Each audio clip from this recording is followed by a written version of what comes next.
Bem-vindos a mais uma edição do podcast Quintas Tributárias. Nessa edição nós vamos discutir reforma tributária que incide sobre os tributos sobre o consumo. E esse assunto deve afetar bastante a vida das pessoas nos próximos anos. Nós teremos aqui uma discussão rica e, para essa discussão, temos aqui a auditora fiscal e diretora da Unafis Nacional, Carmen Fantini, e o nosso auditor fiscal, Fernando Mombelli, que é gerente de projetos da Receita Federal para a reforma tributária, que tem feito aí, né, Mombelli, muitas palestras sobre o assunto e vai poder elucidar bastante. Então, eu vou primeiro cumprimentar aqui a nossa diretora, Carmen. Faça aí a sua apresentação. Muito obrigado pela sua presença aqui, né? Já fizemos outros podcasts juntos, então, com você a palavra. Muito obrigada, Mauro. Prazer incomensurável estar aqui. Reforma tributária é um assunto em pauta que impacta todo o país, né? E tem sido discutido a implementação, todas discutidas as dificuldades que as empresas e os próprios órgãos de arrecadação vão ter para poder aplicar a reforma, né? Sistema, treinamentos, adaptação da equipe de fiscalização. Mombelli, é um prazer recebê-lo aqui conosco nessa sessão, nesse episódio do nosso podcast do Quintas Tributárias. Mombelli, antes da gente começar, sua apresentação, conta um pouquinho para a gente quem é você, o que você faz na Receita e como que é seu trabalho. Em primeiro lugar, muito bom dia, Mauro, muito bom dia, Carmen. É um prazer estar aqui com vocês e principalmente ter o privilégio de passar essas informações sobre a reforma para os nossos colegas, para o público, que são muito relevantes, né, que a gente tenha, pela Receita Federal, uma comunicação do processo todo que está sendo desenvolvido até a gente chegar assim na concretização de fato a partir já de 2026, mais 2027.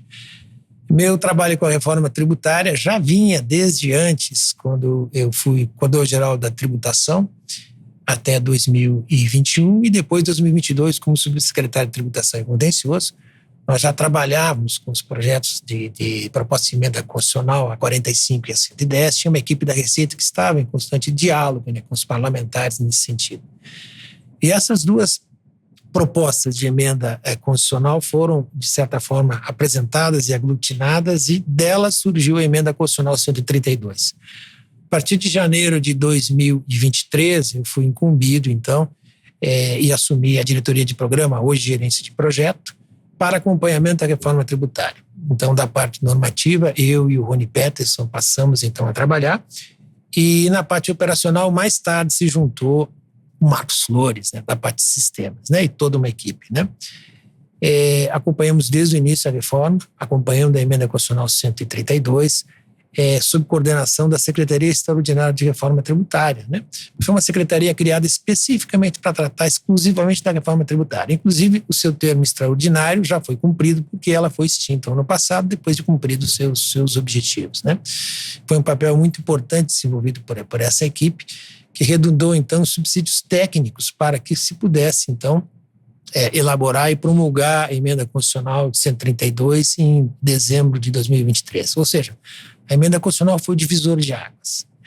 Ele é o ponto pelo qual se garantiu que a reforma tributária pudesse ser concretizada. Tudo demais é a complementação daquilo que a emenda constitucional trouxe. Não menos importante, porque nos detalhes é que realmente se faz a aplicação direta do imposto. Então temos, a partir de 2024, com o trabalho da CERT, também coordenação da CERT, a formação do grupo do PAT-RTC.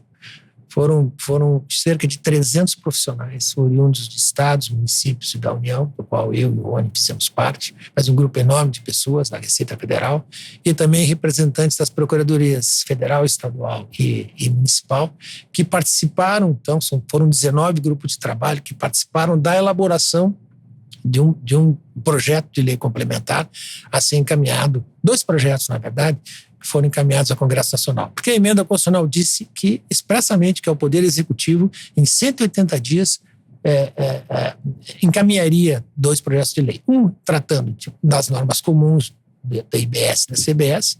Foram os 2 tributos que acabaram sendo instituídos pela emenda constitucional no modelo do IVA dual, CBS de competência da Receita Federal e IBS de competência compartilhada entre estados e municípios. Aí, nesse processo todo, foi encaminhado, em meados de 2024, o PLP 68 e o PLP 108, que redundaram, respectivamente, nas leis complementares 214, que trata das normas comuns, e a lei complementar 227, que trata de aspectos específicos do comitê gestor e aspectos específicos do IBS, e também trouxe um aperfeiçoamento para a lei complementar 214. Lei complementar 214 em janeiro de 2025 e a lei complementar 227 demorou um pouco mais, em janeiro de 2026. Então, feita essa estruturação do nosso sistema tributário, nesse IVA dual, um aspecto muito interessante que se colocou foi que, embora sejam 2 IVAs, um administrado pela Receita e outro administrado pelo Comitê Gestor, em conjunto com as administrações estaduais e municipais, eles têm a mesma legislação. Então, a preocupação do legislador foi que o contribuinte enxergasse. São 2 IVAs, mas para contribuir funciona como um só. Praticamente, a não ser algumas regras específicas, na maior parte, eu diria assim que mais de 95% das regras são estruturadas de maneira a ter uma aplicação una entre CBS e IBS, o que é muito importante, né? Então, após a publicação dessas leis, já em janeiro de 2025, passamos a trabalhar, são mais de 30 grupos de trabalho espelhados entre pré-comitê gestor, que ainda não havia o comitê gestor propriamente dito, e da parte da Receita Federal, trabalhando na parte normativa, grupos específicos sobre diversos setores, né? O setor financeiro, o setor de combustível, o setor de imóveis, setor da parte de normas gerais, trabalhando na regulamentação da reforma tributária, que tomou como base a Lei Complementar 214 e redundou num processo, que é o processo da publicação do decreto, né, 12955, que estabeleceu, então, as regras da regulamentação da CBS e a resolução do Comitê Gestor de número 06, que tratou da regulamentação das normas do IBS, normas comuns e normas especiais. Das normas comuns, o texto é exatamente o mesmo, porque são 2 regulamentos, mas são regulamentos espelhados, porque a legislação é única, então a regulamentação tem que ser única também. Então, esse processo agora está em andamento, né? Depois posso complementar com mais informações. Então, o meu trabalho, junto com essa equipe de colegas de enorme competência, e aqui vai um elogio também para a equipe de estados e municípios, são excepcionais, tá? Tecnicamente são excepcionais, e ajudaram a criar esse tipo de trabalho que ninguém estava acostumado a fazer, que é o trabalho em consenso. Ou seja, a busca do consenso, porque sem o consenso não há possibilidade de se avançar. Então não há um chefe, não é alguém que vai decidir, que vai bater o martelo. As pessoas têm que sentar, conversar e chegar no melhor caminho. E é isso que construímos em ambos os regulamentos. Mombelli, quando a gente fala de reforma, eu vou reformar algo que eu quero que fique mais bonito, que me traga algo melhor. Para reformar, tem que ser para melhor, não é verdade? Então, essa reforma tributária dos tributos sobre o consumo, ela vai vir para melhorar o que da vida? Quer dizer, muito se falou de mais emprego, crescimento do PIB. Essa reforma tributária vai trazer o que de melhor para o país, né? Qual foi essa proposta aí? Então, como eu disse, reforma é para melhorar. Vai melhorar o que, Mombelli? Objetivamente, ela vai melhorar o ambiente de negócio do país. Porque na medida em que a gente tem um creditamento amplo, todo o crédito pode ser aproveitado, todo o valor despendido de débito tributário nas aquisições dos contribuintes pode ser compensado, a não ser bens e serviços de uso pessoal. Então, o que nós temos é uma diferença muito grande dentro do sistema atual, digamos, que está sendo extinto provisoriamente, né, na regra de transição, no que diz respeito a legislação muito mais simples, né? A não ser bens e serviços de uso pessoal. A gente sempre dá o exemplo da Ferrari. O sócio comprou uma Ferrari, certamente não vai usar a Ferrari para trabalhar e carregar as caixas, né, dos produtos da empresa, né? Então, esse é um bem de consumo pessoal que não vai gerar crédito. Mas o resto, a não ser essas exceções que são colocadas na lei complementar, o restante desses dispêndios tributários são compensáveis dentro da cadeia. Isso vai propiciar que nós não tenhamos resíduos tributários dentro da cadeia. E outra inovação diz respeito aos bens de capital. Quando uma empresa compra uma máquina, por exemplo, ela vai ter que amortizar esse valor, a parte da tributação do ICMS, ela paga uma vez, mas vai demorar 48 meses para se apropriar desse crédito, né? Agora não mais. Agora, ou ela vai ter creditamento imediato desse valor do IBS e do ICBS, ou, no caso da lista que consta do regulamento, ela vai ter alíquota zero. Então, isso propicia que os investimentos vão se dar de muito mais fluidez e rapidez e também com um dispêndio econômico menor. Também no que diz respeito à forma de tributação, você não deixa resíduos tributados na cadeia. Hoje, por exemplo, se você instala uma máquina e tem o serviço da máquina que é utilizado para instalar a máquina, esse serviço, tendo em vista que o ISS, Imposto sobre Serviço Acumulativo, ele se perde no meio da cadeia, ele não é recuperado. Hoje, o ICMS, por exemplo, tem a figura lá do crédito físico. Então, aquilo que é insumo, que é incorporado ao bem que vai ser vendido, vai ser produzido, vale para o ICMS. Mas aquilo que não é incorporado ao produto, ele simplesmente não é apropriável para efeito de ICMS. Isso é uma restrição grande. São impostos que são não cumulativos, mas em forma imperfeita. Tá? O ISS é acumulativo e o outro é não acumulativo. Com respeito a PIS e COFINS, todos sabemos, nós, na Receita Federal, da complexidade que nós temos uma exceção normativa de mais de 800 artigos, só para PIS e COFINS. E da complexidade de termos regimes, o regime cumulativo do PIS e COFINS, regime não cumulativo, setores que trabalham de um jeito, outros setores que têm atividade diferente, de modo que esses tributos, tanto ICMS, como PIS e COFINS, como ISS, trazem uma complexidade muito grande, até pelo número de diplomas legais que são colocados. 27 regulamentos, mais 1.500 regulamentos, leis municipais do ISS, naqueles municípios que têm legislação do ISS, né? E a PIS e COFINS não precisa dizer, né?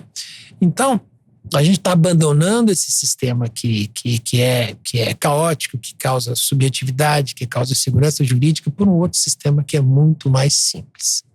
Essas são as virtudes da reforma, principais virtudes da reforma tributária. Além disso, e é importante colocar, tem um aspecto que diz respeito ao condicionamento do crédito ao efetivo pagamento.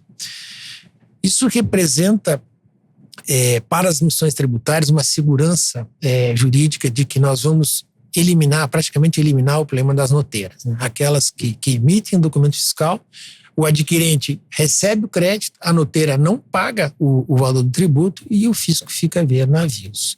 Então, agora, com o fenômeno do split payment ou a possibilidade do recolhimento pelo adquirente, nós vamos ter efetivamente um recolhimento dentro da cadeia. Algo muito importante que vai propiciar, inclusive, uma redução da alíquota, chamada alíquota de referência geral, bastante significativa só pela apropriação desse dispositivo. Além disso, não podemos esquecer o devedor contumaz. O devedor contumaz, no meio da cadeia, como ele não pagou o fornecedor não pagou pelo crédito, o adquirente também não vai ter direito àquele crédito, de modo que se encerra ali. Aquela questão da sonegação não é transferida para dentro da cadeia, né? Então, são questões muito significativas nisso. E a outra que eu poderia lembrar é a definição da reforma tributária de que não vai haver aumento de carga tributária e nem diminuição. A famosa alíquota de referência que é construída, ela vai substituir a arrecadação dos impostos atuais que vão ser substituídos por uma alíquota que vai referenciar, então, a aplicação da CBS, que vai representar exatamente aquela arrecadação que vai deixar de ser cobrada em termos dos tributos atuais, de modo que a gente tem uma neutralidade federativa, tanto a nível de União, substituição do PIS, da COFINS, do IPI e do IOF Seguros, como no que diz respeito à substituição do ICMS para os estados e substituição do ISS para os municípios, de modo que tem uma neutralidade municipal, estadual e federal, que propicia uma trava porque se não fosse assim, haveria muita pressão para que todos os benefícios fossem reinstituídos e nós teríamos, então, provavelmente, talvez uma perda de arrecadação que os estados hoje, né, com equilíbrio fiscal, não poderiam demandar, né?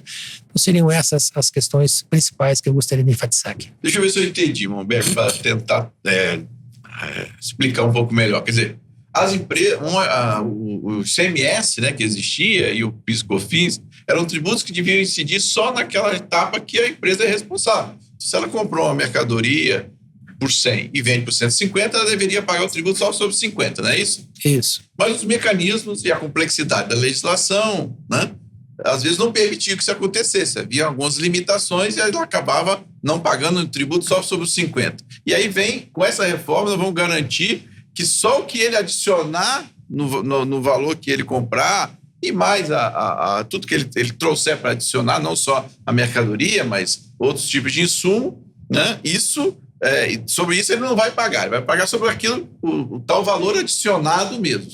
Então, isso é uma questão de segurança jurídica, não é isso? Exato. Assim funcionam os IVAs no mundo inteiro, tá? Ou seja, não importa bem o serviço que você está produzindo, ele simplesmente, a sua forma de tributação é exatamente essa. Tudo aquilo que você pagou de imposto dentro da cadeia dos seus fornecedores, você vai recuperar no momento de vender. Então, segue sucessivamente isso da indústria para o atacadista, do atacadista para o varejista, do varejista para o consumidor. Na verdade, a tributação se chama tributação do consumo porque quem efetivamente paga o imposto é o consumidor. O consumidor final é que acaba arcando com toda a carga tributária porque ele não tem crédito. No meio da cadeia, as pessoas jurídicas vão recuperando aquele crédito que foi colocado. Mas a virtude do IVA é que, como há uma segregação, uma antecipação dessa arrecadação nessas fases, que mesmo que depois recuperado, que garante uma segurança que você está arrecadando, diferentemente, por exemplo, do IVA do sales tax, por exemplo, que é ao final do consumo, em que se o varejista lá não sonegar, toda a cadeia se perde. Aqui não, aqui você tem um controle, uma solidariedade dentro da cadeia que é muito importante. Tá? Outra questão importante, você bem referiu, Mauro, a complexidade da legislação hoje, da miríade de benefícios fiscais que eu chamo de cara crachá. Né? Cara crachá é aquele lá que chega à empresa, olha, eu quero me instalar aí no teu estado aqui, realmente, só que eu estou vendo com o estado A, B, C, D, eu quero ver quem é que me dá mais condições. Ela não vai ver se a estrutura econômica, estrutura logística é mais fácil ou não. Até ela vai olhar, mas principalmente ela vai olhar a questão da tributação. E essa tributação por ICMS, que é o maior problema que nós temos, é dividida entre origem e destino. A origem naquela questão da alíquota interestadual afeta esse tipo de operação. Com a reforma tributária você vai ter arrecadação no destino. Então não vai ter mais essa questão, olha, eu vou ter o benefício de instalar a fábrica com o benefício fiscal. Você vai tirar o benefício fiscal e você quer se industrializar, com o Fundo de Desenvolvimento Regional, que é um fundo orçamentário. Os estados eu não vou precisar saber agora a legislação de vários 5, 10 estados. Eu vendo para 5, 10 estados, não vou precisar conhecer as 5, 10 legislações, porque a legislação ela é única, não é isso? Exatamente. Então, e é única para CBS e IBS. De uniformização e de que tem de haver uma simplificação nesse sentido. Então, nós temos segurança jurídica, né, Mambelli? Para as empresas, temos também simplificação, não é isso? E isso tudo melhora o ambiente de negócio e aí vem o quê? Desenvolvimento, geração de emprego. Essa é a expectativa? A facilitação do modelo de negócio. Veja só um investidor estrangeiro que chega aqui no Brasil e diz, eu vou instalar minha fábrica. Aonde? Depende. Você vai ter que ver que o estado A tem uma política, o estado B tem uma política, o município A tem uma política, o município B tem uma política. Agora não. Agora você sabe que há uma política nacional. Então, isso é muito importante. Né? Eu diria que a grande vantagem da reforma tributária, além de ser um modelo técnico, porque essa emenda constitucional ela foi baseada em emendas, que é a 45 a 110, uma produzida pelo Centro de Cidadania Fiscal e a outra produzida pelos governadores, tá, que foram apresentadas e acabaram no seu trâmite se aproximando uma da outra. A diferença é que uma tinha o IVA único, principal, e a outra o IVA dual, que acabou prevalecendo. Elas são emendas constitucionais técnicas. Se aprendeu com o insucesso das reformas anteriores. Por que a reforma, 3 ou 4 ou 5 reformas, mesmo com o governo com maioria, não conseguiu emplacar a reforma? Porque havia problema federativo, havia o aspecto da preocupação dos contribuintes com carga tributária, havia o aspecto do temor da transição, havia o aspecto do temor de como a insegurança jurídica. Tá?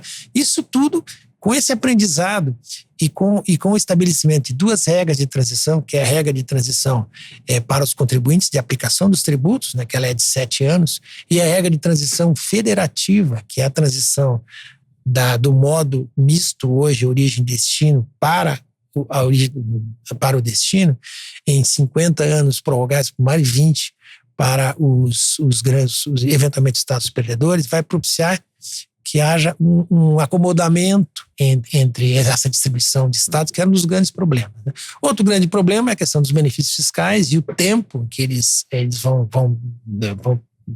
foram concedidos e iriam permanecer. Uma das razões dessa aplicação de 7 anos é exatamente essa questão dos benefícios que as empresas têm direito a essa indenização. Então foram criados fundos, um dos fundos de compensação desses valores, porque as empresas vão diminuir a tributação do ICMS, para a qual ela tinha incentivo, e vai começar a tributar IBS, para a qual ela não tem incentivo. Né? Para os estados e municípios, e para a União também, o que sobrou? A lei complementar, ela traz uma simplicidade exatamente por isso. O que sobra? Sobra a possibilidade, e sobra, eu digo, é muito importante. Todo estado, a União, os municípios têm o poder de alterar a sua alíquota. Agora, não pode mexer na lei, não pode mexer nas regras, só na lei. Na alíquota. Nas regras, é uma lei complementar. Então, ela depende, uma lei complementar nacional. Então, uma só. Então, ela depende. Não, antes dezenas, centenas de milhares. Antes funcionava assim, né? A lei complementar dava algum tipo de requisito de transição, como a norma geral que é o CTN, né? Fala lá em base de cálculo, fato gerador e contribuinte, né? Que é definido na lei complementar. Mas muitas das características eram definidas por lei ordinária. E o controle que foi feito através da regulação do Senado ou do CONFAS, infelizmente, ao longo do tempo não funcionou. E aí veio a guerra fiscal. E aí veio a guerra fiscal. Exatamente. É muito ruim. Explica para gente, por que a guerra fiscal era muito ruim para todo mundo? Porque há um princípio da tributação que foi adotado expressamente na lei complementar, que é o princípio da neutralidade. Neutralidade significa que nem para o consumidor e nem para a empresa contribuinte, a tributação tem que ser um fator determinante de crime. Então, por exemplo, para a empresa, ela tem que saber se, logisticamente, pela proximidade do mercado, ou pelos seus fornecedores, de alguma forma, economicamente, onde ela vai se instalar, e não pelo efeito da tributação. Tá? Isso é muito importante, isso acaba. Tá? E outro problema que se refere a isso é quando um Estado dá um crédito presumido, passa-se, ele paga, diminui a carga tributária da empresa aqui, mas o crédito chega cheio para o Estado que recebeu aquela mercadoria. Por isso, guerra fiscal, né? Porque você está dando um dinheiro para a empresa aqui e está contaminando o outro Estado que recebe. Agora, né, Mambelli? Deixa eu ver se a gente traduz isso um pouco mais. Querer, olha, vem a sua indústria aqui para o meu Estado. Porque, na verdade, o tributo não vai ser naquele Estado, vai ser no Estado do consumo. Não adianta a gente pensar em dar um benefício para a indústria se estabelecer, que é o tal do Estado de origem, porque o tributo não vai ser cobrado lá, nem aquele Estado vai poder mexer na legislação. Essa é a chave para acabar com a guerra fiscal, não é isso? Exatamente. Né? E importante que a fixação da alíquota, ela, por exemplo, o Estado aqui de São Paulo pode fixar a alíquota, o município de São Paulo pode fixar a alíquota? Pode. Assembleia Legislativa, Câmara de Vereadores, pode aumentar ou diminuir dentro de certos limites. Mas se aumentar ou diminuir, vai ser para todos os bens e serviços. Então, nós não vamos ter diferenciação de alíquota. Olha, o produto A, o produto B, o serviço A, B ou C vai ter uma tributação diferenciada. Né? Com respeito à definição do destino, embora ele seja mais complexo de trabalhar, porque na origem você tem um só, e no destino você tem uma multiplicidade de operações. É o local da operação. Né? Mas, de qualquer maneira, ele é muito mais razoável, porque, primeiro, ele apanha o local onde as pessoas moram. E o local onde as pessoas moram é onde os serviços públicos devem ser apresentados. Então veja, há um acompanhamento do papel do Estado em relação a essa arrecadação. Né? Cito um exemplo lá do meu estado, do Rio Grande do Sul, em que tem um município chamado Triunfo, lá, que é um município pequenininho, que tem a sede lá do polo petroquímico. Então, pelo fato de ser sede do polo petroquímico, tem uma arrecadação gigantesca. E aí essa arrecadação gigantesca da parte que ele tinha, né, em relação ao percentual, era desproporcional em relação aos municípios dos demais municípios, que tinham populações maiores, né?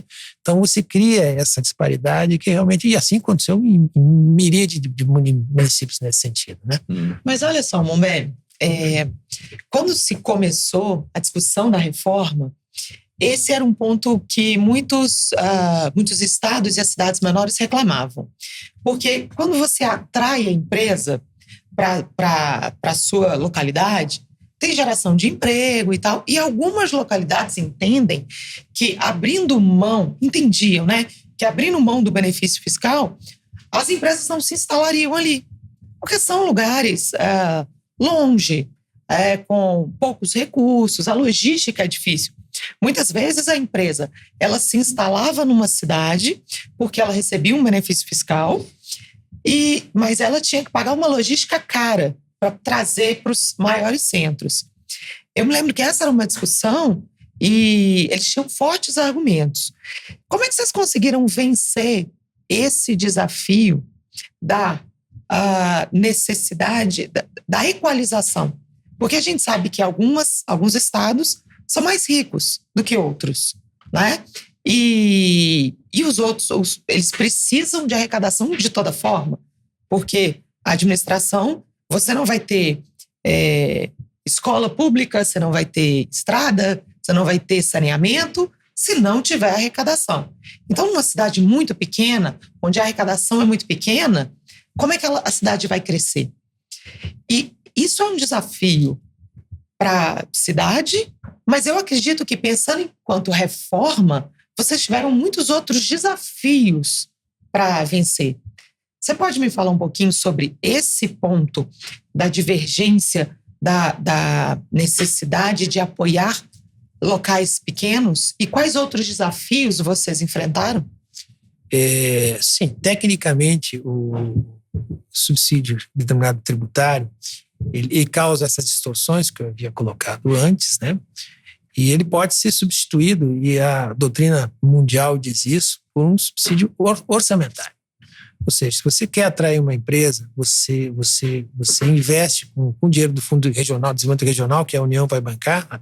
Então foi criado um Fundo de Desenvolvimento Regional para isso. Exatamente. É um dos meios pelos quais se pode garantir, então, esses estados que estão localizados menos desenvolvidos, vamos chamar assim, que eles possam usar. E o recurso orçamentário é muito transparente. Primeiro ponto. Segundo ponto, ele garante que você faça esse investimento em infraestrutura. Infraestrutura porque a fábrica poder se instalar na estrada melhor, etc. e tal, e aquilo é permanente.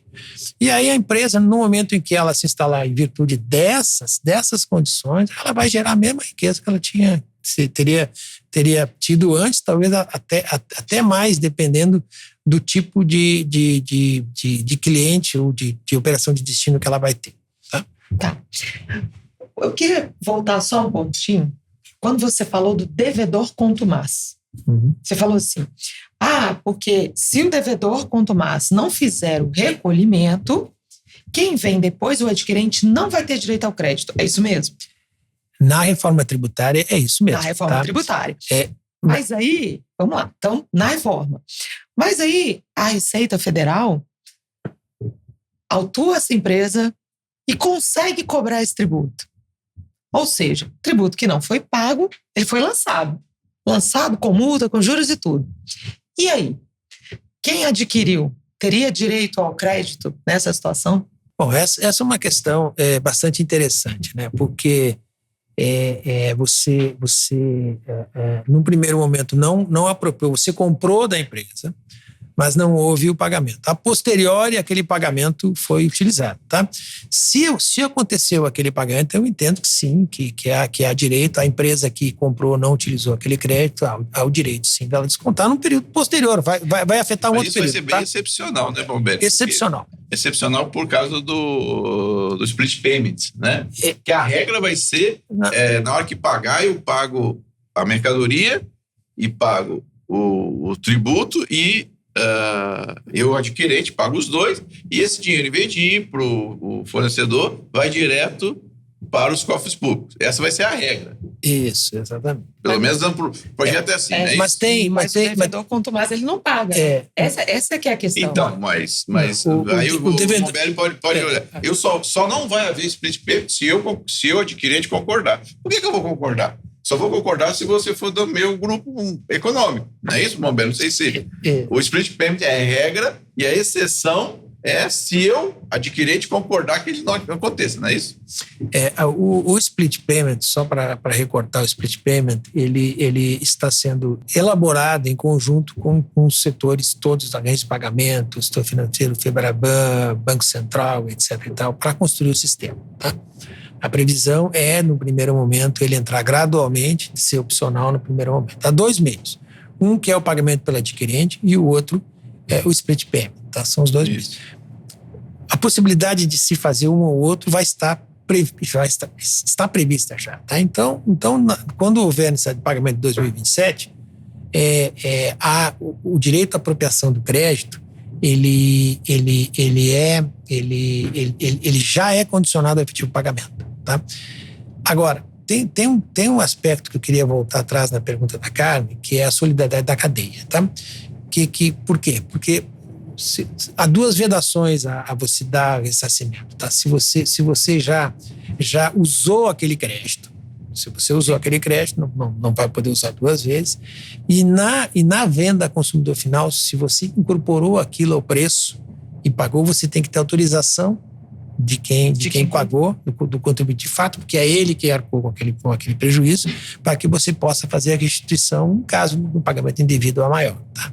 Então, esses 2 casos estão bem regrados pela lei complementar. E aí, agora vamos, Carmen, vamos para a questão assim, até mais prática da implementação. A gente falou aqui na parte mais geral, onde a implementação é um desafio enorme, né? A reforma tributária não terminou com a emenda constitucional, não terminou com a lei complementar, ela continua, precisa ser implementada. E aí está você aí nessa gerência de projetos, com certeza, enfrentando bastante desafios e participando muito disso. Na ideia ainda de desafios lançados pela Carmen, o que está... quais são esses desafios que estão pela frente para se implantar e não ficar só no papel, para que isso, apesar de ter um período de transição grande, mas que ele seja, de fato, um sucesso, esse novo IVA aí? Recordando o sistema tributário, nós temos o papel da lei complementar. Ela tem um papel um pouco diferente, tá, das leis normais do próprio Código Tributário Nacional, porque ela não é apenas uma lei denominada lei geral limitadora, né? Ou limitadora direcionadora, então, de aspectos gerais para estados, municípios da União, mas, na verdade, é uma lei que está instituindo os tributos. Ela está instituindo o IBS, está instituindo a CBS. Então, ela tem o papel de uma autêntica lei ordinária, nesse sentido, com a característica de ser lei complementar, né? Esse é o primeiro ponto. Segundo ponto, na regulamentação, o regulamento é dentro daquele escopo da legislação tributária, em que você tem uma lei ordinária, que institui o tributo, ou lei complementar, nesse caso. Você tem, abaixo disso, você tem a lei chamada legislação tributária, que são todos os atos administrativos, regulamentares, que vão procedimentar, vão criar os procedimentos e os critérios necessários para que você possa ter efetivamente a aplicação, porque a lei, de certa forma, é genérica, né? Então, o que o regulamento fez? O regulamento ele teve o desafio, então, de fazer essa complementação com base na Lei Complementar 214, em alguns aspectos, a própria Lei Complementar já referia expressamente, olha, o regulamento vai tratar disso. Por exemplo, nos regimes aduaneiros especiais, tinha toda uma referência lá que a definição, a discriminação seria em regulamento. Tá? Uma questão de praticidade, né? Os bens de capital, por exemplo, o rol de bens de capital submetidos à alíquota zero também consta de regulamento. E assim, uma série de atividades que a lei complementar expressamente delegou ao regulamento. Pode, é constitucional, não há problema nenhum nisso. Outros aspectos que dizem respeito a critérios de definição de casos mais concretos, já para indo para o detalhamento, ficaram para o regulamento. Por exemplo, a questão dos documentos fiscais. A definição de quais documentos fiscais atuais e os futuros vão constaram no regulamento. Então, nós temos lá todos os documentos fiscais atuais que foram recepcionados pelo regulamento. E os novos que foram colocados, por exemplo, a DERE, que é a declaração lá dos regimes específicos, tá, para instituições financeiras, também a nota fiscal de aquisição de imóveis também que está sendo produzida. Esses documentos fiscais não estão prontos. Então, o regulamento tratou, então, de colocar a questão do cadastro também, de colocar critérios e requisitos do cadastro único, que é uma coisa muito importante, também estão no regulamento. Tá? É importante dizer que após essa já para a publicação do regulamento, nós vamos ter uma versão 2 do regulamento, porque nós já estamos trabalhando, inclusive pelo Receita Atende, por parte da CBS, e lá nos estados e municípios também, no portal do Comitê Gestor do IBS, a possibilidade de nós recebermos críticas e sugestões. Em 30 dias, até 31 de maio, eu receber da sociedade, com participação da sociedade, críticas e sugestões para aprimoramento. Esse é o primeiro ponto. Segundo ponto, tem algumas questões que, por uma questão de segurança jurídica, não se quis implementar agora e esperar um pouco mais para estudar melhor o problema. São questões muito complexas. Essas questões vão ser compostas, recepcionadas na alteração dessa versão 2, tá? Que vai se basear nessa, evidentemente, nessa aqui, mas vai propiciar que nós tenhamos uma maior segurança jurídica, o aprimoramento do regulamento para 2027, né? Lembrando que o ano de 2026 é um ano de teste, não se quer cobrar nada de ninguém, apenas o único requisito que o contribuinte é cumprir com suas obrigações acessórias. Então, o regulamento diz assim, as obrigações acessórias vão ingressar com efetividade, né, no mundo jurídico lá em 1º de agosto de 2026, então ela já tem uma congência. Mas mesmo depois desse período, ainda a lei complementar disse, olha, o contribuinte que não estiver cumprindo com as suas obrigações vai ser intimado, com possibilidade de regularizar isso para 60 dias para que ele se adapte. É um ano de teste, não se quer cobrar de ninguém, a gente quer preparar o ambiente para a reforma tributária. Tá? Eu não posso me esquecer, não sei se vai constar de alguma das perguntas, da chamada OCDE, Organização para a Cooperação e Desenvolvimento Econômico, trata muito disso, que é a questão da tributação 3.0. O que a tributação 3.0 diz? Ela diz o seguinte, olha, o contribuinte tem que se preocupar com os seus negócios, tem que se preocupar com o que ele está fazendo, com quem que ele está vendendo, qual é o cliente que ele está tendo, qual é o fornecedor, qual é a estrutura, qual é o financiamento dele, mas não tem que se preocupar com tributação. Uma vez ele sabendo qual é o produto que ele está vendendo e para quem que ele está vendendo, a administração tributária tem que intervir nesse processo e dar as condições, já mostrar o cálculo, já mostrar o entendimento dela. O que acontece hoje em dia? Hoje em dia o contribuinte emite seu documento fiscal, não há nenhum controle, a não ser a questão da validação do documento fiscal, se a empresa é apta ou inapta, né? Mas não há uma apreciação da administração tributária sobre isso. Depois ela passa para o contador faz digamos assim, a escrita, né? A escrita fiscal do regime de apuração lá do livro de apuração do ICMS, do livro de apuração lá do PIS e da COFINS na SCF. E depois disso, depois que ele faz o cálculo, porque tem uma miríade de fatos complexos, ele tem que saber se o produto gera crédito, não gera crédito, calcular a situação específica, que a legislação é caótica. Depois disso, ele faz uma confissão de dívida. Uma DCTF Web fazendo uma AGIA, fazendo confissão de dívida. Então, são 3 passos que são colocados. Com a reforma tributária, com o cadastro único, com o domicílio tributário eletrônico, nós vamos propiciar aquelas empresas, cadastro único, que se chama utilização do CNPJ, do CPF e do Cadastro Imobiliário Brasileiro, todos integrados para CBS e IBS, de modo que a gente não vai ter mais aquele problema, mas qual é a minha inscrição estadual, qual é a minha inscrição municipal? Isso acaba, porque o CNPJ vai ser o número de registro único. Então, a empresa, uma vez tendo esse registro único, no momento que ela emitir o documento fiscal, ela vai ter o trabalho simplesmente de fazer a classificação, em termos lá da nomenclatura comum do Mercosul, da NCM, quando for bem, mercadoria, e quando for direito ou serviço, ela vai lá para a NBS, Nomenclatura Brasileira de Serviços. Classificando isso, Tem uma outra tabelinha, tá, que é bem intuitiva lá, que é uma tabelinha que se chama classificação Depara, que diz: uma vez que você me deu o produto que você está vendendo, a classificação do produto ou serviço, você me deu qual é o tipo de operação que você está fazendo, eu enquadro ela dentro da reforma tributária e te dou o valor do tributo que você tem que pagar. Aí o contribuinte já sai certo com o documento fiscal. Ele não vai ter erro de preenchimento. Aí no momento que ele preencheu, há o segundo passo. Qual é o segundo passo? Depois da emissão do documento fiscal. É o sistema de apuração. O sistema de apuração, ele vai acompanhar, vai pegar todos os documentos fiscais em que o contribuinte fez parte porque ele adquiriu os insumos e todos os documentos fiscais de débito. E ele vai jogar débito contra crédito em tempo real. A administração tributária vai calcular isso. Chega ao final do mês, período mensal, 15 dias, até o dia 15 do mês seguinte, as administrações tributárias, seja a IBS e a Receita Federal, vão apresentar o valor do saldo que ele tem. Aí o contribuinte vai receber aquele saldo e ainda pode ajustar. Vamos dizer que nesse período ele tem um cancelamento de uma operação de venda ou uma adequação de preço, alguma coisa assim, ele adequa aquela operação através de uma nota, documento fiscal complementar, a crédito ou a débito, e acerta seu sistema. Chegando no final do mês, então, e quer ele tenha, por uma questão de automaticidade também, porque ele já participou desses documentos fiscais, lembra? São documentos fiscais em que ele ou participou ou emitiu.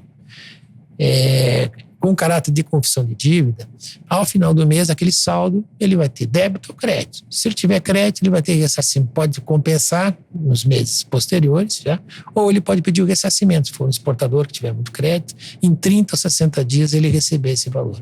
Então o sistema fica muito mais simples, porque basta apenas, na regra geral, 30, 60 dias, e tem também a hipótese de 180 dias em questões diferentes. Então, o sistema é muito bem regrado no sentido de não empossar crédito dos contribuintes. Tá? O próprio CGIBS... A apuração será... A apuração automática. O fisco vai fazer a apuração. Não tem mais livro de apuração do ICMS. Não que olhar, eu contribuinte, que vou olhar débito e crédito e vou dizer, eu tenho que pagar tanto. Não. Ele vai receber essa informação. Ele vai receber a informação. Evidentemente que o documento fiscal continua sendo dele. Né? Ele pode... emitiu a nota? Isso. Não, no momento da nota, por exemplo, ele pode discordar lá do entendimento da administração. Então vai aparecer lá um aviso dizendo, esse contribuinte enquadrou como serviço, como regime diferenciado numa alíquota menor, um produto que era de uma alíquota geral.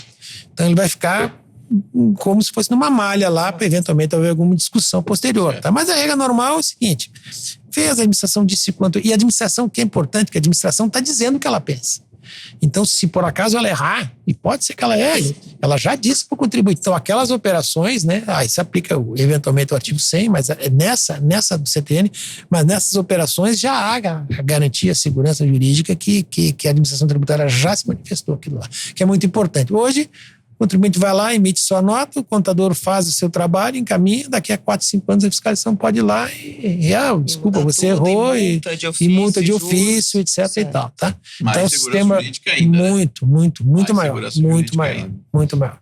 Eu queria mudar agora, né, Carmen, aqui para a gente tratar, tem que se falar um pouco aí recentemente na mídia sobre esse imposto seletivo, né? Porque, na verdade, a reforma sai aí de 5 tributos, reduz para 2, mas não só 2, né? Seriam 3, né? CBS, IBS e o imposto seletivo, né?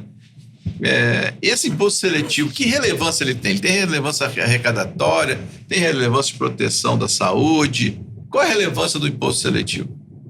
Bom, a reforma tributária, quando foi estruturada, ela inicialmente, a deliberação distinguiu o IPI, né? Só que as discussões no Congresso e tal, o aspecto relativo à Zona Franca impediu que isso fizesse, porque o IPI lá da motocicleta, por exemplo, é a cláusula de barreira pela qual a motocicleta produziu na Zona Franca de Manaus. Se não tivesse essa diferencial de IPI de mais de 30%, você não teria uma motocicleta produzida na Zona Franca de Manaus. Nós precisamos lá desse benefício para proteger a floresta e aqueles que lá vivem, né? Então, por força disso, os produtos, os bens produzidos na Zona Franca de Manaus, com processo produtivo básico lá, vão continuar com a alíquota do IPI. Os demais vão ser zerados. Esse é o primeiro ponto. A legislação do IPI continua a mesma, só que todos os demais tributos, produtos vão ter sua alíquota zerada. De onde é que vai sair esse contexto? A sua substituição não é uma substituição direta, apenas que o legislador tirou do IPI e disse: vou instituir imposto seletivo. Para quê? Eu vou instituir o imposto seletivo para cigarro, para bebida, para extração mineral, para bebida açucarada. Então, são bens e serviços para porta esportiva, para automóveis, para aeronaves, para embarcações, que tem algum problema, ou ambiental ou de saúde. Então, o seletivo foi programado exatamente para isso. Então, é administrado pela Receita Federal. Há um projeto de lei que vai ser encaminhado ao Congresso Nacional para propor a fixação das alíquotas. Tá? Então, essas alíquotas ainda vão ser aprovadas então, por lei ordinária pelo Congresso Nacional. Temos de arrecadação. Não é um tributo arrecadatório, porque funciona da seguinte forma. Eu tenho a arrecadação do seletivo. Ela tem que bancar a arrecadação do IPI. Né? Se ela for... E há o equilíbrio com a alíquota de referência. Né? Se ela for maior do que aquilo, vamos dizer que um imposto seletivo com um valor altíssimo de arrecadação, isso não vai para os cofres da Receita Federal. Ele simplesmente vai ajudar a diminuir a alíquota de referência global, entende? Então ele está vinculado. E se for a menor, ele vai também... se for a menor, a alíquota de referência vai subir, porque há uma neutralidade de arrecadação. Tá? Esse é o ponto. Tá? Mas olha só... Só para concluir. Há um compartilhamento dessa arrecadação com estados e municípios. Então tem uma regrinha que diz, olha, se o imposto seletivo for menor do que a arrecadação do IPI hoje, a União vai ter que compensar essa diferença. Então tem uma pequena trava ali que se diz, olha, se o seletivo não bancar a arrecadação, a diferença é a arrecadação do zeramento das alíquotas do IPI, pode ser que a União tenha que compensar parte da distribuição para estados e municípios do IPI. Ainda sobre o imposto seletivo. Então, na verdade, existe uma intenção do governo, das administrações, de desestimular um consumo. Sim. Digamos que é o objetivo de todo imposto seletivo. Imposto seletivo. Tornar mais caro. Tá? Aí ele tem um trade, né, que se chama, né? Dependendo da classe do produto, da renda do produto, tá? Ele pode significar que você baixe a marca, né? Ou então, no elevado limite, você consuma menos ou até abandone o vício. Pois é, mas a gente sabe que o ser humano, ele não aceita muito bem essas coisas, né? Então, a Receita Federal, ela tem analisado a possibilidade de que a aplicação desse imposto seletivo possa aumentar o comércio irregular, possa aumentar o descaminho. Sim. Assim, no senso comum, a gente tem, quanto mais o ganho, né, com o descaminho, maior é a propensão. Embora haja estudos aí da OMC que digam que não, tá? Mas assim, dentro da Receita, a gente entende que esses limites, né, eles falam a tributação do cigarro, que seria 30% clandestino, elas dependem de coerção, depende lá da proteção do trabalho da Receita Federal nessas apreensões, né? Depende também da aplicação da legislação para esses comércios, né, que vendem produtos irregulares, também desse fenômeno dessas empresas aí que são criadas dentro do Brasil com trabalho escravo, né, que é uma coisa horrível, né? Mas sim, dentro de certos limites, quanto maior a tributação, eventualmente a informalidade pode crescer. Pode crescer. Ou seja, a aplicação, inevitavelmente, essa aplicação do imposto seletivo, ela vai gerar uma sobrecarga, ou talvez uma melhor organização das equipes de trabalho para essas atividades de controle de fronteira, controle de fiscalização das lojinhas, para poder coibir. Porque se eu não tiver uma ação repressiva, vai aumentar. Vamos pensar de cigarro, né? A pessoa fuma um cigarro, Ela começa fumando porque ela quer, depois ela continua fumando porque ela não consegue parar. Se aumentar demais o valor do cigarro, o que ela faz? Ela pula para uma marca mais barata. Só que ela vai pulando. Chega um ponto que ela fala assim, me dá aí o cigarro falsificado. Vou no cigarro falsificado. Que o cigarro falsificado não paga imposto nenhum, né? Porque se você for declarar um falsificado, você vai ficar sem ele. Então, se ele é falsificado, ele vem no caso de contrabando, né? Então, inevitavelmente, a gente vai ter que fazer um fortalecimento dessas equipes que vão atuar em atividades de repressão a esse comércio irregular. Está previsto isso? Não, isso faz parte de todo o papel da administração tributária, principalmente da Receita Federal, né? Essa questão do controle das fronteiras. E aí não é só esse tipo de produto, armas, sim, outras claro. situações, produtos de saúde, por exemplo, né? Remédios, medicamentos, né? Essas bisnaguinhas, né? Para emagrecer. A gente já faz, né? A canetinha. A gente já Isso, faz. a canetinha. Sem imposto seletivo. A questão é que, em alguns casos, né, por exemplo, bebida açucarada. Bebida açucarada tem hoje no mercado. Já é um troço caro, né? Você vai comprar uma garrafa de 2 litros de refrigerante, custa R$10, que é troço lá. Mas, enfim, já é caro. Aí vai subir, sei lá, para 15, 20, dependendo do valor do imposto. 20 é muito, mas para 15. Né? Então, o pessoal vai deixar de tomar umas mais caras, as marcas mais conhecidas, e talvez vai para Tubaína. Não, é só uma observação, tá? Na verdade, tanto para o IPI como para o ICMS, já existe a adoção do princípio da seletividade. Então, na verdade, você tem uma majoração do IPI, né, que é uma alíquota de valor e uma alíquota de renda, e inclusive o preço mínimo de cigarro, sim, lá que está lá na estrutura. Né? Isso vai ser retirado e colocado no seletivo. Tá? Então, na verdade, o que se preocupa com a carga é quando você faz o cálculo, isso a Receita Federal fez. A Receita Federal, o Ministério da Fazenda, né, com o Rodrigo Urair também, fazendo o cálculo, uma simulação, né, entre uma alíquota mais alta, uma alíquota média, uma alíquota menor em relação à tributação atualmente existente. Tá? Então, se faz esse cotejo, mas quem vai decidir isso é o Congresso Nacional. Então, se foi construído esse simulador, que para todos esses produtos e serviços do seletivo vão estar quantificação. Olha, se a alíquota for X, a arrecadação é Y. Então, o Congresso Nacional vai decidir ou individualmente dentro do contexto ou globalmente, diminuindo um e aumentando o outro, dependendo do entendimento dos congressistas sobre isso. Tá? Mas realmente é um assunto sensível, né? Quando a gente fala em tributação de cigarro, em tributação de álcool também. Né? Mas ele vai ter que ser encaminhado esse ano. Né? Todo mundo é chegado numa birita, né? Tributar o álcool, beleza. É verdade. Bom, Beli, tudo bem que a reforma ela tem um horizonte, né? Tá em um objetivo de simplificar. Mas no primeiro momento, aquilo que é novo, você vai ter um regulamento aí que foi editado agora, que tem bastante artigos, tem a própria lei complementar, que é uma lei complexa, né? Isso vai demandar capacitação, né, das administrações tributárias, dos funcionários das empresas e de contadores, né? Como é que está sendo pensado isso nessa fase agora que está planejando essa implantação, essa preparação de todo esse pessoal para lidar com esse novo imposto, né? com esse novo sistema tributário que vem dessa reforma tributária do consumo, né?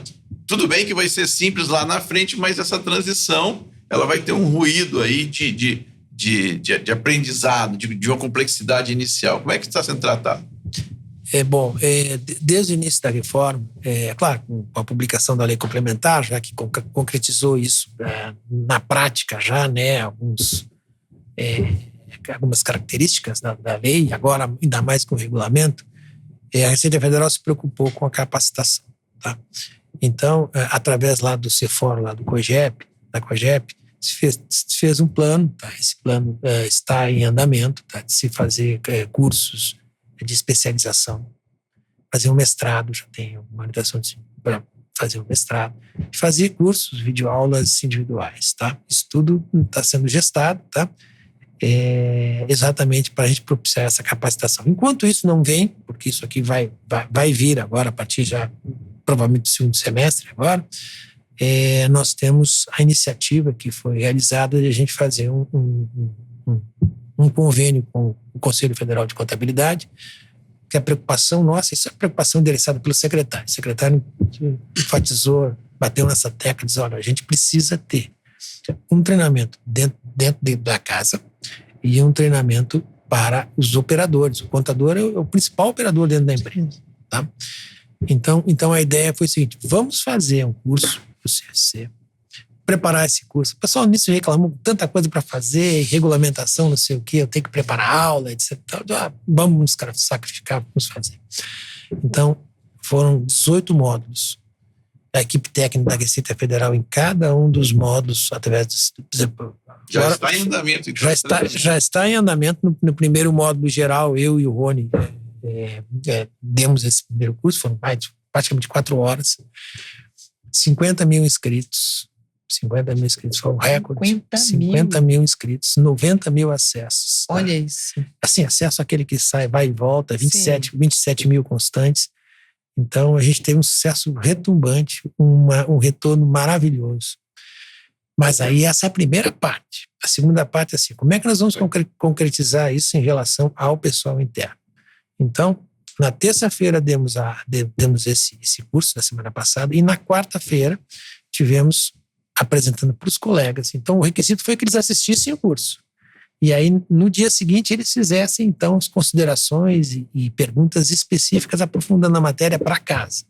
Então, aqueles que assistiram o curso foram cerca de praticamente 3 mil colegas, tá? Que participaram online comigo e com o Rony, a gente respondendo a perguntas, esclarecendo tópicos. Auditor, jornalista, todos os cargos da todos, podiam participar. Todos que foram enquadrados lá para participação como PGD, né? Como Proeduc, como Proeduc, né? E a partir agora da próxima semana, sem ser nessa, na outra já entra a parte do comércio exterior e depois sucessivamente, né? Vai ter o Fausto e o Arnaldo devem estar lá, tá? Próxima, eu acho que é terça-feira. Normalmente fica segunda ou terça-feira. E aí, semanalmente, depois, os demais cursos, com todos os tópicos, modo de apuração, split payment, regimes financeiros, etc. e tal. Curso gratuito, aberto para o público em geral. Então, é contador, advogado, empresário. Por isso que teve esse sucesso com 50... E veja o número de pessoas interessadas, né? Quer dizer que a reforma tributária está bombando. Ele foi feito presencialmente, ao vivo, presencialmente, e claro, gravado no YouTube, para quem quiser acessar, está lá no site para poder acessar o primeiro curso. Bom, se vamos ter dois tributos, 3, né? Mas vamos dizer, 2 tributos compartilhados, vamos ter, então, Comitê Gestor do IBS de um lado, Receita Federal de outro, ainda tem o CARF julgando algumas questões da Receita Federal. Isso não pode dar um conflito aí de decisões? Quer dizer, eu vou ter a Receita dando solução de consulta, o Comitê Gestor também, o CARF resolvendo autuações. Como é que isso aqui não tem uma tendência de dar um conflito aí de interpretação, sendo que a norma é uma só? Como é que vai resolver isso, Humberto? A lei complementar se preocupou muito com isso. O papel do Comitê Gestor do IBS ele é fundamental porque você tem 5.600 possivelmente administrações tributárias municipais, mais 27 estaduais, todas examinando o mesmo tributo. Então, o primeiro passo foi o seguinte: o comitê gestor tem certas competências diretas. Tá? A primeira delas é a arrecadação. Por quê? Porque no meio da cadeia ele tem que receber, tem que devolver para os contribuintes aquele crédito que o exportador, por exemplo, tem direito, e tem que devolver o split payment, que vai ser concedido, que é a devolução do IBS e da CBS, nesse caso IBS, para as pessoas integrantes do cadastro social. Isso é uma coisa muito importante, inclusive água, luz, saneamento, comunicação, tudo isso vai ser devolvido, já vai entrar na conta já como não cobrado, tá? Redistribuição de renda. Então, esse é o primeiro papel, a arrecadação. Então, do valor definitivo, ele vai pagar pelo princípio. E aí, aquela regrinha de manter a arrecadação na relação percentual em relação ao total de cada estado e município tem hoje, progressivamente ele vai migrando 2% ao ano por destino. até 2076 e para os grandes perdedores até 2096, na distribuição da arrecadação. Mas ele tem outras funções. Decisão do contencioso. A gente não pode permitir que 5.600 administrações tenham entendimentos diferentes, né, em relação a isso. Então, foram criados então esses tribunais, numa primeira instância, formados só por auditores fiscais, falando no IBS, de estados e municípios, paritariamente, como se fosse uma DRJ, que é a DRJ. Depois, tribunais, que são 27 também localizados em cada estado, que vão examinar a fase de recurso voluntário, matéria de fato e matéria de direito.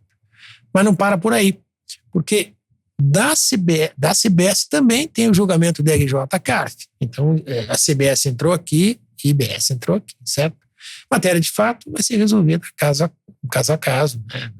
Ela se exaure aqui. Mas a matéria de interpretação de direito, para que a gente tenha uma uniformidade da legislação, ela vai para uma Câmara chamada Câmara de Integração, composta por representantes da Receita Federal, CBS, do CGIBS, também estados e municípios, e representantes dos contribuintes. São 4, 4 e 4. Eles vão uniformizar a legislação. Então, o recurso especial não vai para o CARF, não vai para esse comitê, ele vai direto para essa Câmara de Integração resolvendo isso.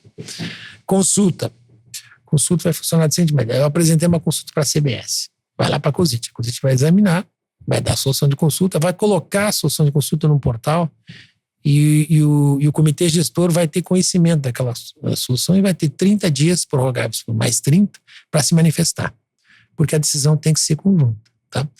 Se ele ficar silente, vale a da COSIT, vai como solução conjunta, tacitamente ele resolveu, tá? Se ele resolver aderir expressamente, vai lá aderir expressamente também, a consulta ficou conjunta. Mas se houver divergência, vai para um órgão chamado Comitê de Harmonização das Administrações Tributárias, formado paritariamente, então, por 4 integrantes da Receita Federal e 4 CGIBS, que vão uniformizar a questão por consenso. Então, é todo um regramento no sentido da gente ter essa... Chega para o contribuinte depois dessa uniformização. Chega depois da uniformização. Essa consulta, se tiver divergência, ela não tem efeito agora. Ela vai só depois ser exarada, tá? Então, esses cuidados aqui em relação à uniformidade CBS e IBS, todos foram tomados pela lei complementar. Maravilha. Acho que percorremos bastante aí, Mambete. Já estamos com mais de 1 hora já. Bem mais. Ver o que a gente... talvez você tinha uma expectativa de apresentar algum tópico. Se você quiser, é o momento de repente, se você quiser pergunta, alguma coisa, se algum tópico que você queira, você está achando que vale a pena esclarecer. Não, até porque o nosso público deve ser majoritariamente interno, também tem misto, tem acesso a total, né? Não, perfeito. Total. Não, eu só queria dizer para os colegas, tá, que a nossa participação, minha, do Rony, dessa equipe toda, é na estruturação agora da reforma tributária, mas quem vai trabalhar com isso é a casa. Tá? A fiscalização vai ter que entender de CBS, a DRJ vai ter que entender de CBS, vai ter que se aprimorar, especializar. Tá? De modo que é a casa que vai tocar como se fosse um outro tributário. Ela vai ter esses requisitos ou instâncias, mas de qualquer maneira é a casa que vai tocar. Tá? A arrecadação, a tributação, a fiscalização. Então, o apelo que eu faço é que as pessoas se preparem, se capacitem para esse mundo novo que é a CBS. Tá? E eu diria também para os empresários que também é um mundo novo. Então, um sistema novo. A regra de transição, na verdade, para o empresário e para a empresa, ela tem que se preocupar com esse 2027, que é o primeiro ponto. Ele tem que verificar quais os clientes, como é que vai mudar o preço relativo dele. Porque agora ele não tem o imposto que é por dentro, mas o imposto que é por fora. Ele tem a questão do split payment, que eventualmente altera alguma coisa do fluxo de caixa dele. Ele tem que saber quem são os clientes que ele pode confiar ou aqueles que ele confia menos, dependendo da situação. Ele pode flexibilizar essa questão do recolhimento pelo adquirente, por exemplo. Pode esperar que o contribuinte de confiança recolha ao final do período, né? O valor deixa digamos assim, um fôlego por seu fornecedor, se houver necessidade. Tudo isso é de acordo com o comercial. Tá? E se preocupar, então, em operacionalizar os sistemas. A Receita Federal tem código-fonte, providenciou a calculadora, sistema de apuração, mas tem aquela adaptação interna, né? Eles chamam internamente para o controle contábil financeiro da empresa introduzir essas novas informações fiscais dentro da empresa. Então, o que eles têm que fazer? Se preparar e verificar a condição de tributação que eles têm hoje em relação ao PIS/COFINS, que vai ser extinto em 2027 e entra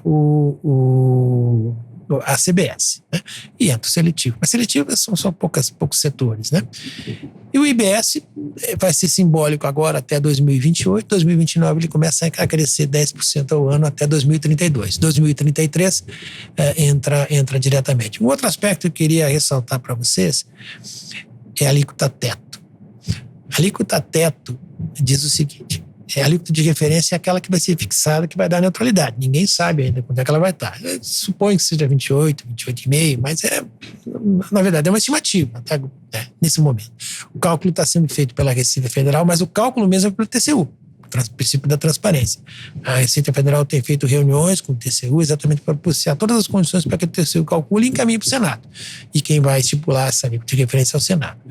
Em 2033, quando nós tivermos, seja lá que a alíquota for maior que 26,5%, nós temos um mecanismo de limitação do teto da alíquota em 26,5%.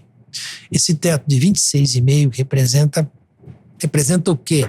Representa a manutenção de uma certa carga tributária por prudência. E como é que vai se reduzir essa alíquota dos 28, vamos dizer, até os 26?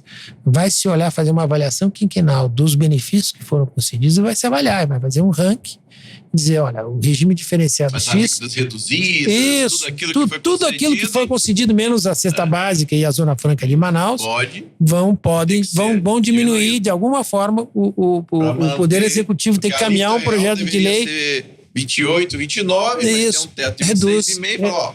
Exatamente. Aí a alíquota vai ser 26,5. A alíquota global, soma da alíquota do IBS municipal, estadual e da CBS, da União. Tá. Agora tem um ponto que a gente não tratou, viu, Carmen? Que muito interessa a todos. Os auditores interessam também as empresas, a sociedade como um todo. Vem cá, mesma legislação, 2 tributos, 2 administrações tributárias, porque é IVA dual, entendi. Mas qual é o risco de eu sofrer 2 fiscalizações, já que é a mesma legislação? Já tem uma solução para isso? Como é que vai ficar? A administração, se o comitê gestor manda uma fiscalização lá, a Receita não pode mandar, a Receita Federal poderá mandar outra, ou se a Receita Federal inicia uma fiscalização. Essa história da fiscalização sendo a mesma legislação, já existe uma solução para isso nesse momento? Sim. Na lei complementar, a maior preocupação foi com respeito até ao IBS. Porque o IBS, vocês imaginam, princípio de destino, daqui a pouco você teria 5.600 sujeitos ativos aptos a fiscalizar. Né? Então, o que se fez por IBS? Essa prevenção de incompetência, no momento em que houver a fiscalização, vai incluir um estado e necessariamente um município, dentro daquele escopo da fiscalização, né, o princípio do destino, que tem interesse, e os demais que eventualmente sejam litisconsorte, queiram acompanhar a fiscalização por algum motivo, algum aspecto relevante econômico que tenham, pode acompanhar a fiscalização se quiserem, tá? Mas a fiscalização vai ser gerida por dois colegas. Vai ser por quem chegar primeiro? Essa prevenção, exatamente. Quem der prevenção para o IBS, tá? Quem chegar e der o termo de início, que vai ser. Vamos tratar aqui. Um detergente. Não vamos falar de detergente, não, que aí vai dar confusão. Vamos falar do sabão em pó e não vamos falar de marca, né? Sabão em pó, né? Lavar roupa, né? Sim. Sabão em pó. Isso todo mundo usa, né? E os produtores são poucos. Mas agora, em todos os municípios, podemos ter o interesse de fiscalizar. Então, a legislação então prevê que quem iniciar der o primeiro termo. Tem a prevenção. Tem a prevenção? Tem a prevenção. Tá? Existe um trabalho que é a questão da gestão de risco, tá? Que essa é uma questão que vai ser coordenada pelo comitê gestor, tá? Em relação a como é que você gerencia o risco. Porque não tem muito sentido você deixar tudo livre, as pessoas tributárias perdendo tempo em certos aspectos que não são relevantes. Sim. Então, você faz essa distribuição de gestão de risco, que me parece muito importante. Não existe prevenção do IBS para a CBS. São tributos distintos. Para o IBS, sim, porque é o mesmo tributo. Você está chegando lá, né? E você pode acompanhar a fiscalização. Então, como é que funciona a CBS e IBS? Há um portal que você dá o termo de início do IBS, por exemplo. Tá? E a Receita Federal toma conhecimento.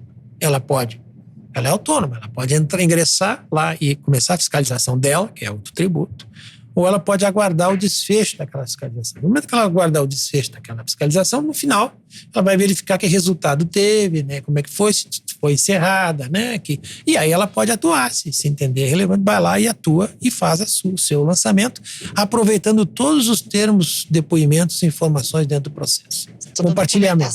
O contribuinte não vai ter que prestar de novo informações, não vai ter que prestar. Prática, ele vai sofrer não vai ter que apresentar. A chamada prova emprestada. Exatamente. Toda aquela matéria probatória. E se a Receita achar que aquilo ali não é suficiente? Eventualmente ela pode complementar sim. Ela não está amarrada, tá? Mas aquilo que já foi pedido, né, nos termos que foi pedido, tá? Claro, vai ter que verificar caso a caso. Aquilo serve já como prova emprestada para o trabalho da Receita. Tá? Existe um outro aspecto de simplificação que é o seguinte: para processo de baixo valor, aí tem uma definição de quanto vai ser, não está regulamentado, a possibilidade por convênio, aí tem que ter um convênio com as tributárias. Então, a Receita Federal tem que fazer um convênio com o Estado de São Paulo, por exemplo. Tá? Se ela fizer esse convênio, o Estado de São Paulo, ao lançar IBS, pode lançar CBS também. Poderá haver esse convênio. Isso, pode. No momento em que ele lançar... que existe hoje com o ITR e os municípios. Exatamente. É um modelo muito parecido. Muito parecido, tá? Exatamente. Só então, que no ITR os municípios ficam com a grana isso. com a arrecadação. Agora não. Aqui não. Não, aqui não. Aqui não, porque compensação trabalho, é reflexo, tá? Então não tem. Então ele faz o lançamento e esse processo, no momento em que há impugnação, vamos dizer que haja um lançamento que é tributário a impugnação, ele vai para o contencioso do ente que tem o poder legislativo, que tem a competência para julgar.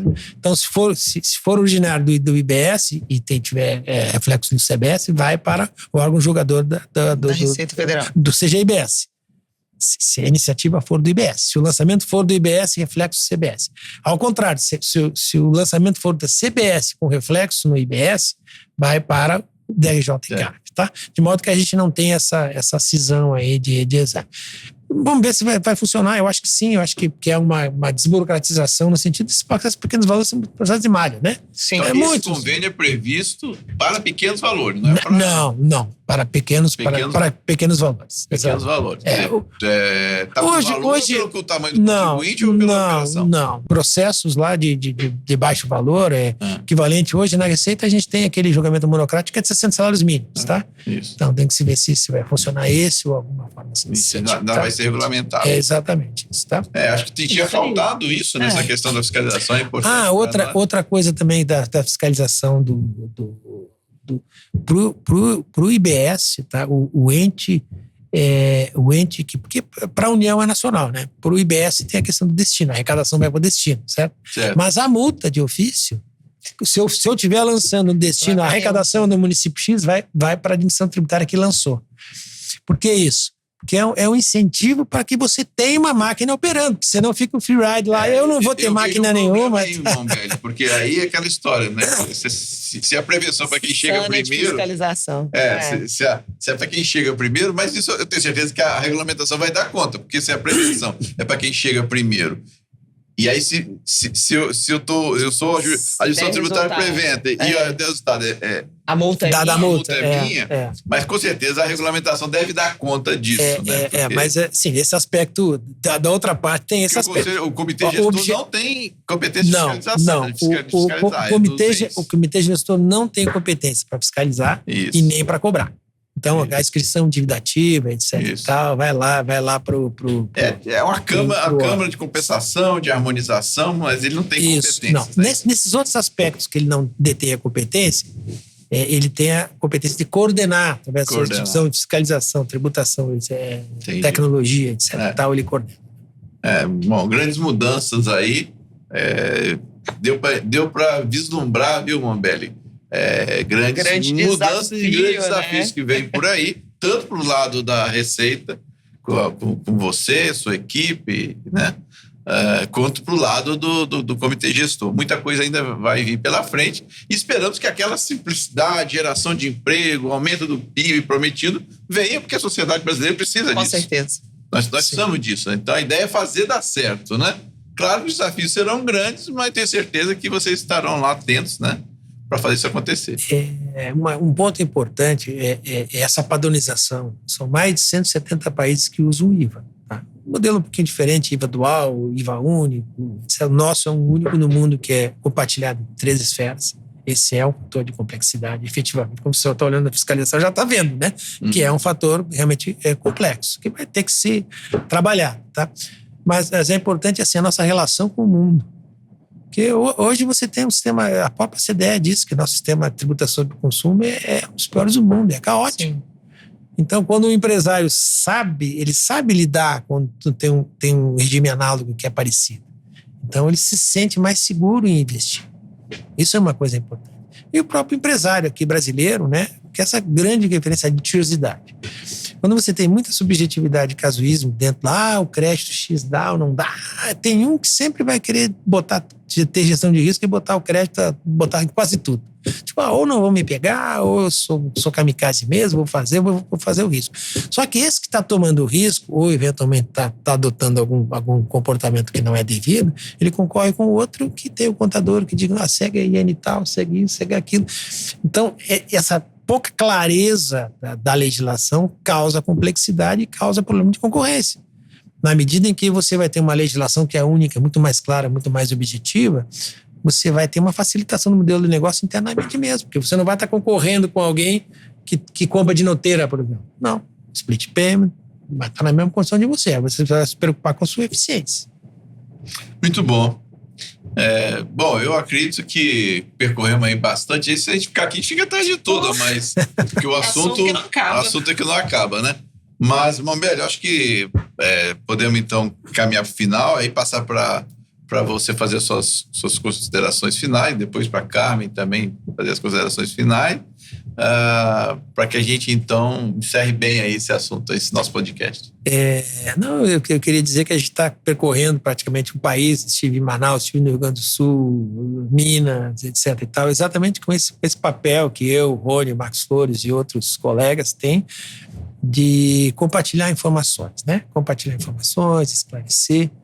E a gente fica mais feliz ainda quando a gente pode tá dentro de um programa com a entidade da casa, né? Da entidade dos nossos filiados, nossos colegas. Tá? E acho que isso é muito importante para a gente ter esse acompanhamento de todos, principalmente daquelas pessoas que vão trabalhar com o imposto. Né? São vocês que vão trabalhar aí com o imposto mesmo. A gente dá o pontapé inicial, mas é a Receita Federal que vai trabalhar.